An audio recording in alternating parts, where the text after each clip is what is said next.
સાહેબ,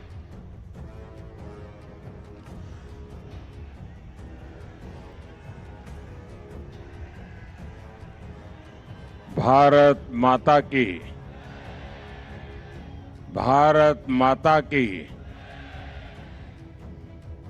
કેમ છો બધા?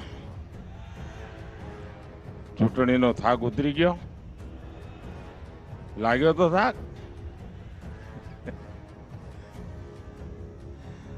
આટલો ભવ્ય બીજે મળે પછી શેનો થાક લાગે?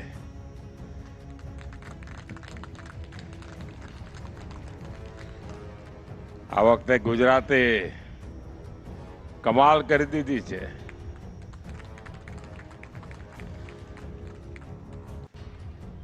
વિધાનસભામાં જે થયું એના એ રેકોર્ડ તોડી નાખ્યા અને વિધાનસભામાં તો 50 વર્ષના રેકોર્ડ તોડ્યા હતા.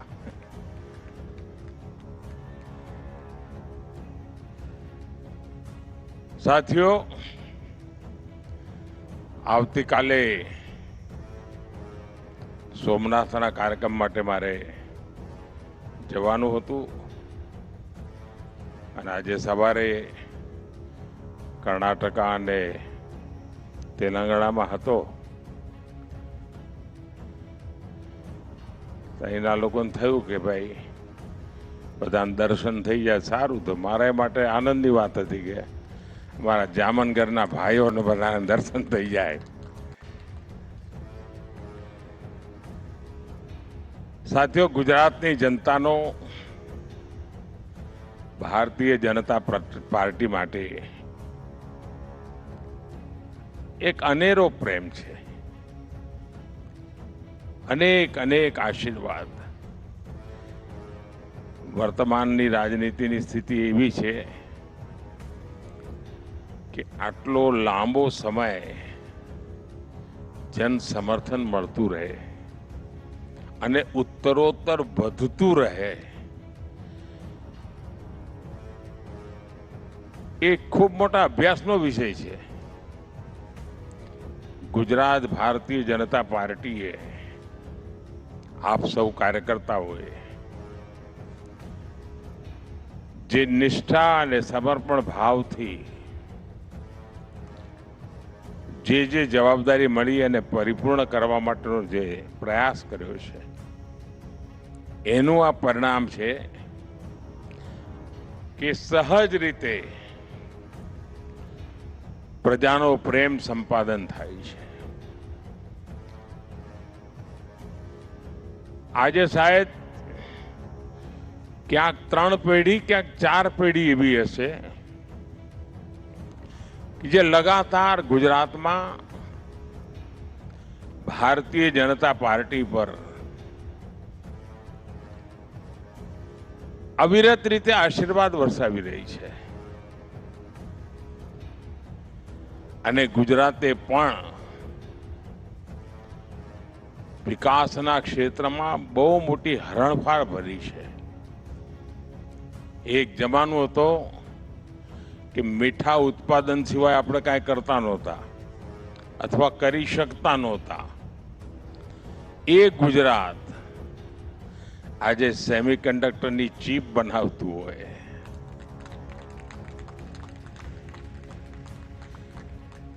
એ ગુજરાત આજે મેટ્રોના કોચીજ બનાવતું હોય, એ ગુજરાત જે આધુનિક રેલવેના એન્જિન બનાવતું હોય, એ ગુજરાત જે આજે વિમાન બનાવવાની તૈયારીઓમાં પડ્યું હોય, એક ઘટના તરફ જોઈએ તો આપણને એમ લાગે કે કેટલા ઝડપથી સર્વાંગીણ વિકાસ તરફ આપણે વળી રહ્યા છીએ. અને દુનિયા જ્યારે આજે પર્યાવરણની ચિંતા કરે છે, આપણા દેશમાં ગુજરાત પહેલું રાજ્ય હતું જેણે ક્લાઇમેટ ડિપાર્ટમેન્ટ મિનિસ્ટ્રી બનાવી હતી અને દુનિયામાં આપણી ચોથી સરકાર હતી કે જેણે ક્લાઇમેટ મિનિસ્ટ્રી બનાવી હતી. અને ત્યારે કોઈને કલ્પના પણ નહોતી કે આટલી મોટી સૌર ઉર્જા, સૂર્ય શક્તિ, રિન્યુએબલ એનર્જી, એનું ગુજરાત મોટું કેપિટલ બની જશે. અને દેશમાં જે મોટી ક્રાંતિ થઈ રહી છે એમાં ગુજરાતે બહુ મોટી લીડ લીધી છે. ગુજરાતે મોટું કોન્ટ્રીબ્યુશન કર્યું છે. અને આવા ગૌરવભરી ગાથા ગયા 20-25 વર્ષમાં લખાણી છે. ગુજરાતીઓનો પુરુષાર્થ, એને જો અવસર મળે તો કેટલી મોટી ઊંચાઈઓને પ્રાપ્ત કરી શકે છે એનું આ ઉદાહરણ છે. અને એના જ કારણે ગુજરાતની આવનારી પેઢીઓ છે એ પણ આટલો જ પ્રેમ ગુજરાત ભાજપ માટે વરસાવશે એવી મને શ્રદ્ધા છે.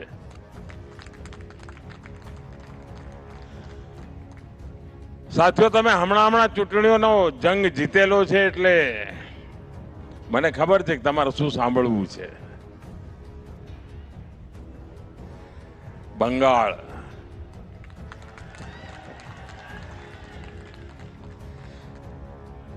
સાથીઓ, ચૂંટણીઓ તો કેટલીય લડ્યા અને કેટલીય ચૂંટણીઓ જીત્યા. જય પરાજય તો ચાલ્યા કરતો હોય, પણ પહેલી વાર હું જોયું છે કે બંગાળની ચૂંટણીઓ સમગ્ર દેશમાં જાણે, હું નથી માનતો કે દેશના ઘણા ખૂણા કોઈ લોકોને બંગાળની દુર્દશાની તકલીફ પડી હશે, પણ દૂર દૂર હજારો માઇલ દૂર બેઠેલા વ્યક્તિને પણ બંગાળમાં પરિવર્તન આવ્યું એટલે હાશકારો થયો. એટલે પીડા કેટલી ભયંકર થઈ હશે ત્યાંના લોકોને કે જેનો હાશકારો ગુજરાતનો માનવી અનુભવે. આનાથી મોટું બીજું શું હોઈ શકે? અને આ દેશના સામર્થ્યના દર્શન થાય છે કે પીડા બંગાળને થતી હોય અને દર્દ ગુજરાતીને થતું હોય, ગુજરાતને ખૂણે ખૂણે વેદના થતી હોય કે આપણા બંગાળને થયું છે શું? અને ત્યાં તો કલ્પના બહારનો એક હાશકારો અનુભવાય, જાણે બહુ મોટી બેડીઓમાંથી લોકો મુક્ત થયા હોય એવો ભાવ જોવા મળે આપણે. લોકોની આંખમાં હર્ષના આંસુ સુકાતા નથી. ચૂંટણીઓમાં કેટલાય પરિણામો જોયા છે ભાઈઓ, પણ ચૂંટણી પરિણામના આવો પ્રભાવ કદાચ મેં પહેલી વાર અનુભવ્યો છે. આટલા વર્ષના રાજનીતિક જીવનમાં આવી અનુભૂતિ પહેલી વાર થઈ છે. અને ત્યારે મનને એમ થાય છે કે આપણે કેટલું મોટું કામ કર્યું છે. ભારતીય જનતા પાર્ટીના કાર્યકર્તાઓ 300 કરતા વધારે કાર્યકર્તાઓ બલિદાન આપ્યા છે દોસ્તો બંગાળમાં.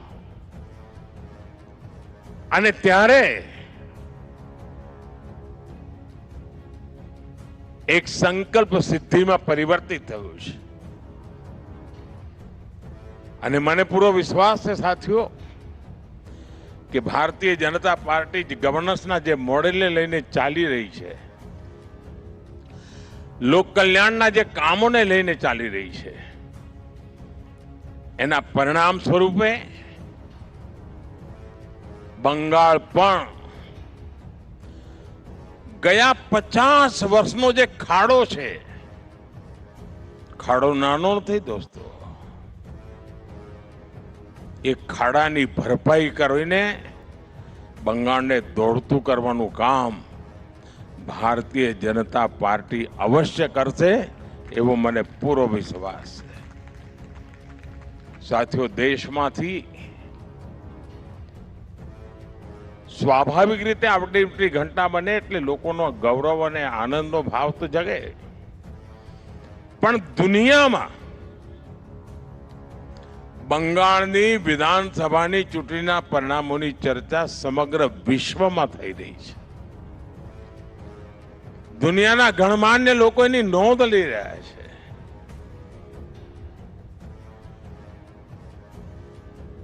અને એ પણ નક્કી થયું છે કે જે લોકો નકારાત્મકતાને વળેલા છે, જેમની પાસે દેશને આપવા માટે કોઈ વિઝન નથી, છાસવારે નવી નવી ગાળો શોધી કાઢવી અને બોલ્યા કરવું. યુગ બદલાઈ ચૂક્યો છે. દેશની યુવા પેઢી પોતાના ભવિષ્યને જોઈ શકે છે, સપના સેવી શકે છે, સંકલ્પ કરી શકે છે અને સંકલ્પને માટે અહર્નિશ પુરુષાર્થ કરીને સિદ્ધિ પ્રાપ્ત કરવા સુધી આગળ વધવાની આજની યુવા પેઢીની તૈયારી છે. એના જે એસ્પિરેશન્સ છે એ એસ્પિરેશન્સને આજે દેશનો નવજવાન જે સંકલ્પો લઈને ચાલી રહ્યો છે એનાથી દેશના ઘણા રાજકીય પક્ષોના રાજકીય નેતાઓ અજાણ છે એવું લાગે. ગુજરાતી ભાષામાં કહે તો જાણે એમ લાગે મતી મરી ગઈ છે. અને એવે વખતે નિત્ય નૂતન પ્રાણ શક્તિથી ગુજરાત આગળ ધપતું હોય, ગુજરાતનું જન સામાન્યના આશીર્વાદ મળતા હોય ત્યારે આપણી જવાબદારીઓ પણ અનેક ગણી વધી જાય છે. અને મને પૂરો ભરોસો છે, ગુજરાતની ટીમ પર ભરોસો છે કે જનતા જનાર્દનની આશા આકાંક્ષાની પરિપૂર્તિમાં કોઈ કચાશ રહેવા નહીં દે. સાથીઓ, આવતીકાલે સોમનાથ, થોડા સમય પહેલા પણ હું સોમનાથ આવ્યો હતો. સોમનાથના વિનાશના 1000 વર્ષ એ વેદનાને ફરી એકવાર યાદ કરવાની જરૂર હતી અને વેદનાની અંદર સમાયેલી વીરતાને પણ યાદ કરવાની હતી કે કેટલી વાર સોમનાથ તોડ્યું. અને આવતીકાલે આજથી 75 વર્ષ પહેલા સરદાર સાહેબે જે સપનું જોયું, જે સંકલ્પ કર્યો હતો, આજથી 75 વર્ષ પહેલા સોમનાથ મંદિરમાં પુનઃ પ્રાણ પ્રતિષ્ઠા થઈ હતી. ડોક્ટર રાજેન્દ્ર બાબુ આવ્યા હતા. અનેક અવરોધો અને વિરોધો વચ્ચે આવ્યા હતા, ગમા અણગમા વચ્ચે આવ્યા હતા, પણ વિરાસતના મહાત્માને સમજતા હતા, દેશની જડોને જાણતા હતા અને એટલા માટે રાજેન્દ્ર બાબુએ કોઈની પણ વાત માન્યા વગર સોમનાથ પધાર્યા હતા. એને આવતીકાલે 75 વર્ષ થઈ રહ્યા છે. એ ગૌરવ ભળી પળને ફરી એકવાર એ વિરાસતનું સન્માન કરવા માટે આવતીકાલે સોમનાથમાં ભવ્ય કાર્યક્રમ થઈ રહ્યો છે અને દેશભરના લોકોને આપણી આ વિરાસત માટે ગૌરવ થાય અને એના માટે નિરંતર પ્રયાસ થાય. અને વિરાસત એક નહીં, અનેકવિધ ગુલામીના કાળખંડમાં જેટલું જેટલું સહન કર્યું છે ને, એ બધાની સામે ગૌરવથી ઉભા થઈ ગયા. આજે 10મી મે નું પણ મહત્વ ભારતની આઝાદીના આંદોલનમાં ઓછું નથી.